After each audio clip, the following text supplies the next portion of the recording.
It wasn't long before a new sales manager was brought in. His name was Steve, another big dog, but with entirely different skills. He was the antithesis of my first manager. He was a retriever big dog, a rare and magnificent animal. I remember our first sales meeting with him. We had just survived a hostile big dog pit bull, so we were all pretty low on confidence and patience. Many of us already had one paw out the door, but we were mostly young, scrawny pups, and although we were hungry and cranky, we were still anxious to make our mark. Steve was a large fellow with a big, broad smile and a booming voice.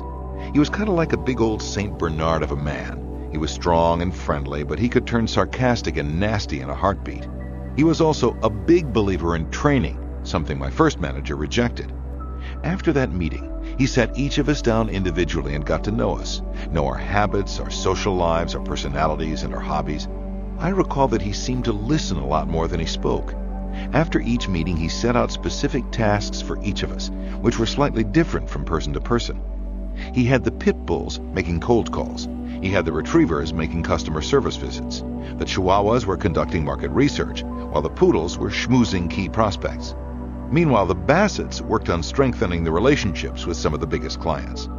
He acknowledged the breeds of the kennel and put people in positions where they could succeed. But Steve didn't rest there. He took it one step further. He worked on developing us both individually and as a group to be stronger and more efficient. We learned the talent of our own breed while acquiring some of the skills of the other breeds. The chihuahuas learned how to make dynamic presentations. The retrievers learned how to cold call, and the pit bulls learned how to have patience and to listen. We were not squeezed into becoming something we were not. We were simply rewarded for being who we were, while we were also encouraged to become more of who we were. It was an extension of ourselves rather than a denial of ourselves, and that made all the difference. Each one of us was coached and trained according to our own personal strengths.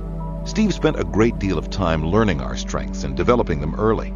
And Burroughs spent a ton of money sending us to training classes all over the country, but their commitment certainly paid off. Once one of the worst performing branches for Burroughs, our branch became an awesome selling machine.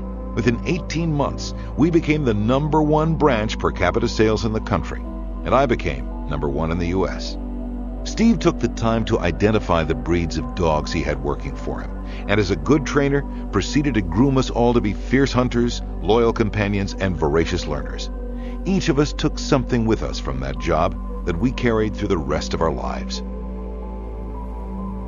Bone. One reason some dogs can sell and others cannot is not an innate selling gene or random luck, but that some are trained and some are not. True, there are some naturals, but very few. Great performers are coached and counseled to excellence.